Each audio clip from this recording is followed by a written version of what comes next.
En la última mesa TIC de este año 2017 seguimos conversando con 4 nombres emblemáticos de la industria uruguaya de las tecnologías de la información. Están con nosotros Arnaldo Castro, Víctor Ganón, Mariano de la Robla y Breogán Gonda. Están ellos, está Leonardo Loureiro, presidente de la CUTE, y están los oyentes también con sus aportes. Una aclaración, hace un rato yo les veía un mensaje de Sergio que preguntaba si recordaban el avance para las comunicaciones que había significado TENED. Y nos desconcertaba un poco. Después me mandó otro mensaje diciendo: me traicionó el corrector. Estaba hablando del Telex. Sí. Había que tipear la cinta previamente, claro, y al conectar tocaba campana. Bueno, era así. Sí, pero ¿puedo agregar algo? El Telex es un ejemplo también de un desarrollo nacional basado en capital de semilla que puso Antel en aquel momento. O sea, sí, la red de Telex nacional nuestra fue hecha por empresas nacionales y funcionó muy bien, y a un costo que era en aquella época, si no me acuerdo mal, la tercera o la cuarta parte del costo internacional. Y yo en el proyecto de Urusib usé como red de datos, que no existía en aquel momento, la red de Telex. Y entonces teníamos en Presidencia un nodo de esa red de Telex, y la información se volcaba desde las computadoras y planillas por Telex hacia el nodo de Presidencia, y así teníamos la información en tiempo real. Había datos que eran diarios y otros semanales, etc. Juan Grompone fue uno de los involucrados en aquel momento. Claro, uno de ellos, claro. Juan Interfase, que era la empresa de Juan Grompone y Jaime Cerusalmi, y Controles, que era la empresa de Salles y compañía. Entonces, eso es otro ejemplo también de que en el Uruguay la electrónica tuvo su momento de oro en aquel momento. Y hay que decir que fue en la dictadura también, ¿no? que hicieron esas contrataciones, ¿no? Es decir, fue en ese periodo que decidieron comprarle a empresas nacionales, pero gente de pensamiento dudoso. No, pero voy a decir por qué, además. O sea, contrataron a gente de pensamiento dudoso. Pero el presidente de Antel era un general.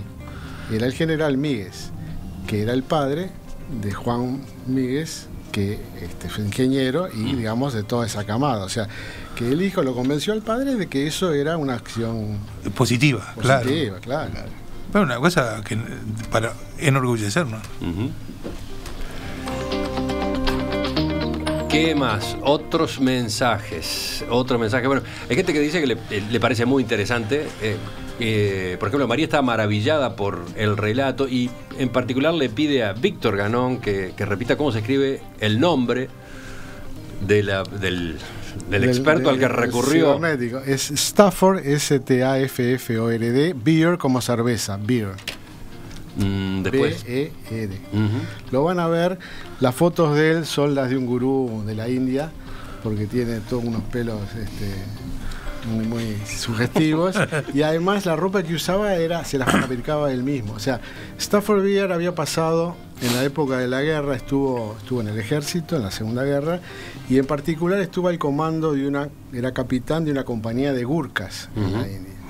Y todo ese pasaje por la India le dejó toda una cosa mística y demás, que él refleja. A su vez, no solamente escribía de cibernética, escribía de poesía, también pintaba. Era un tipo muy especial. Más completo, ¿no? Dice otro oyente: por el año 87 en una Texas Instruments comenzamos con informática educativa con un lenguaje de programación desarrollado por Sigmund Paper en el MIT. Hoy base de la robótica en la programación educativa, dice Mireya. Es verdad. Correcto. ¿Algo para agregar sobre esa el lenguaje se llamaba Logo, y era, digamos, la metáfora en una tortuguita, y entonces la idea era que los niños aprendieran, y que muchos niños, en particular mis hijas, también aprendieron a programar en una Texas Instruments. Una 99/4. Ahí está. Las que traía usando, es el promotor de... que era el proveedor de las herramientas. Del Lisp. Lenguaje de inteligencia artificial, sacándole los exactamente. Y además esa gente trabajaba en el MIT, el mismo lugar donde trabaja en el Instituto Tecnológico de Massachusetts, donde trabaja esta gente que one computer, one person, ¿no? Sí. Negroponte. Negroponte. Ahí nace, digamos, la idea del desarrollo de acercar la computación a cada persona. ¿Qué ibas a agregar? No. Bueno, en teoría, en este último segmento teníamos que charlar con ustedes a propósito del futuro. Quedan 40 anécdotas y episodios que ustedes tendrían para volcar, pero ¿les parece bien que charlemos sobre cómo ven las perspectivas de este sector en el que ustedes han tenido la importancia que han tenido? Yo te voy a decir una cita de Niels Bohr. Niels Bohr es uno de los padres de la energía atómica, ¿verdad? Y él decía que la predicción es muy difícil, especialmente sobre el futuro. O sea, que nos vamos a adentrar en un terreno... No sabemos si se lavó las manos, Víctor, o no quiso opinar. Y para cerrar la idea, la única forma de saber el futuro es inventándolo. Entonces, esa es la otra pata de lo bueno. Esa frase sí que está para encuadrar, ¿no? Sí. Ustedes de algún modo construyeron el futuro. Sí. Pero acá está muy preparado ahí para decir qué. No, yo le agregaría unas palabras a la frase de Víctor. Inventémoslo. Sí. Y no hay otra. O sea, si nos dedicamos a imitar cosas, nunca conseguiremos nada. Desarrollemos las singularidades que tenemos. Y entonces yo voy a decir otra frase que solía decir Manuel Sadowski, que es: no hay nada más práctico que una buena teoría. Y esa era una frase de Kant. O sea que lo que decía él de que, digamos, ellos están basados en el conocimiento, nosotros también somos una compañía de conocimiento e innovación. Y por eso, digamos, nuestros servicios profesionales son diferentes a los que puede ofrecer otra persona. Porque siempre estamos en eso. Y además valoramos nuestro principal activo, que es el capital intelectual. Y todas estas empresas acá estamos basadas en ese capital intelectual. Bueno, si no, no existíamos. Y la idea es que el futuro hay que trabajarlo todos los días, porque el futuro de nuestra industria, nuestro trabajo o de nuestras organizaciones depende mucho o básicamente como recurso esencial en el capital humano.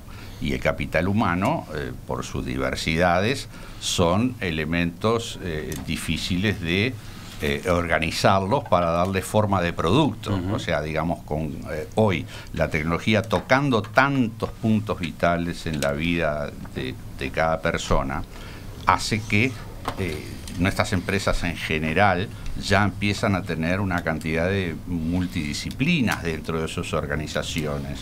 Entonces ya no es solo los especialistas en computación, sino que también empiezan a tener su espacio y tener su influencia en el desarrollo de las nuevas ideas, de construir ese futuro, de ir moldeándolo para obtener un objetivo.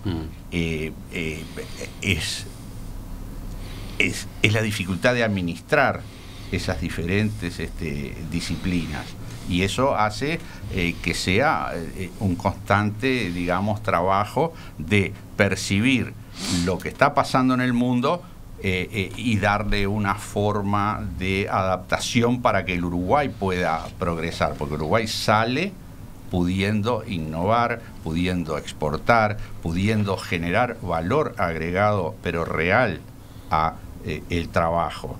Y a su vez, yo pensaba, hace tiempo estoy pensando, digamos, cómo fue el proceso. Yo miraba que, por ejemplo, Buenos Aires a fines del siglo XIX pasó de prácticamente 200.000 habitantes a 1 millón en el principio de 1800 y poco, a 1 millón, o sea que fue explosivo. Entonces, yo digo, hoy, como está el mundo con la conectividad, con la emigración, y cuando veo que, por ejemplo, en Estados Unidos el presidente se rehúsa o digamos, o pone trabas de gente que tiene ideas innovadoras, que trae una cantidad de conceptos y educación de mucho valor, para Uruguay sería oportuno tener una forma de canalizar eso, porque... Tú estás hablando de que Uruguay fomente la inmigración de ese tipo de talentos que, por ejemplo, hoy en Estados Unidos están encontrando bloqueos. Claro, ya Chile está preocupada y le da en 24 horas le da la posibilidad que los inmigrantes lleguen a Chile, o sea que Chile, que ya sabemos que está avanzado en su apertura al mundo, ya tiene una herramienta posible para eso. Y yo pensaba con este tema, este ejemplo de la migración, digamos, el crecimiento explosivo de la Argentina, que también se dio en menor medida en Montevideo, que, digamos, la inmigración ayudó mucho a cambiar a los criollos. Y de alguna manera nosotros hoy estamos teniendo de gente que viene de Venezuela, básicamente, que vienen con un alto estándar de educación y que llegan por razones, digamos, que todos conocemos, llegan a Uruguay. Y realmente yo lo veo de que en las empresas donde están, incluyendo la nuestra, que nosotros los recibimos, nos ayudan a mejorar, nos ayudan a ponernos una vara más alta, a podernos medir, a podernos a ser mejores, ¿verdad?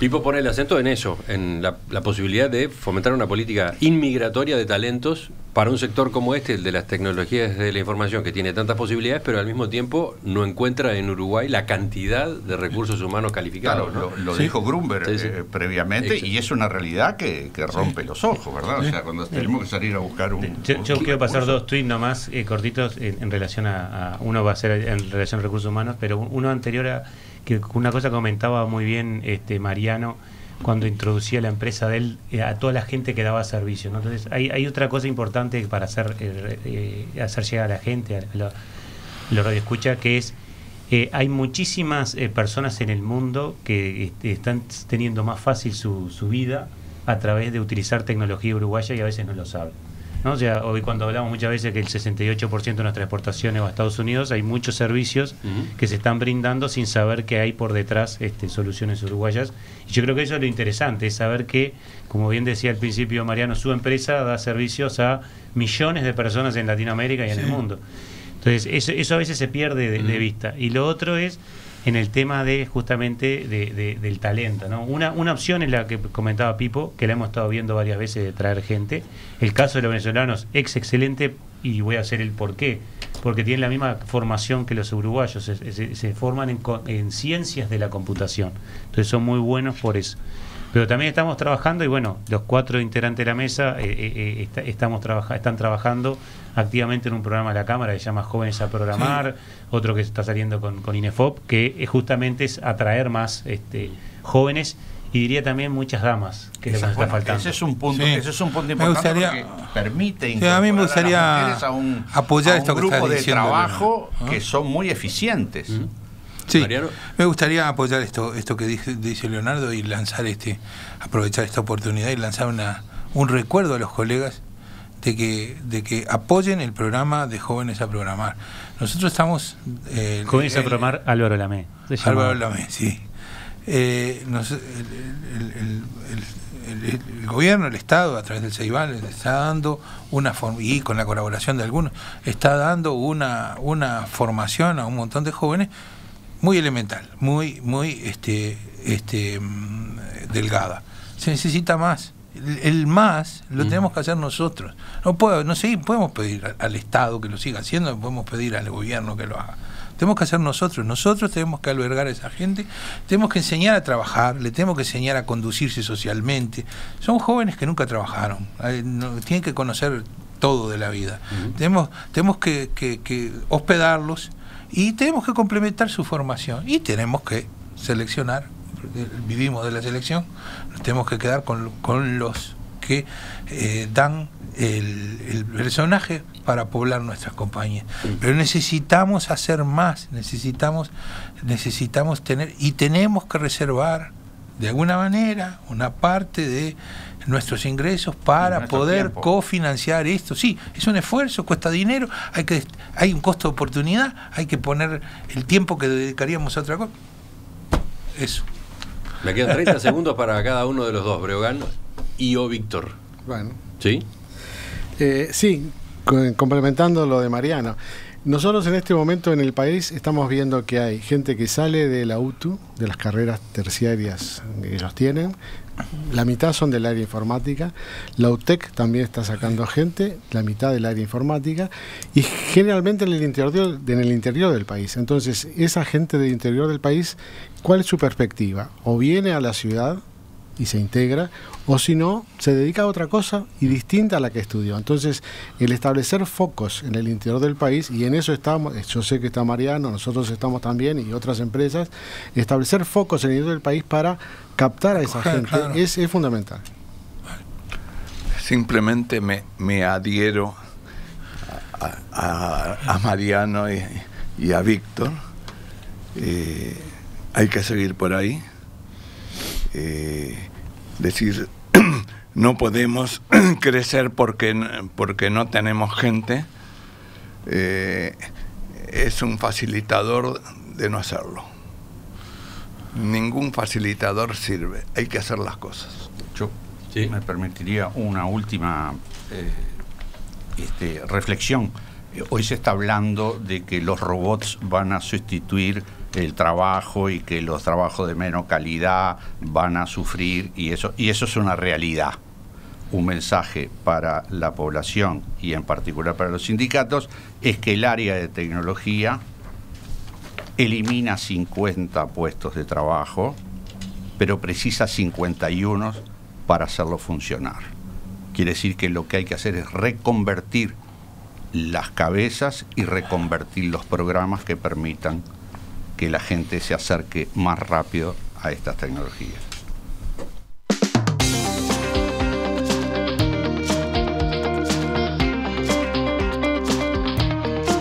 Arnaldo Castro, Víctor Ganón, Mariano de la Robla, Breogán Gonta, gracias por acompañarnos hoy.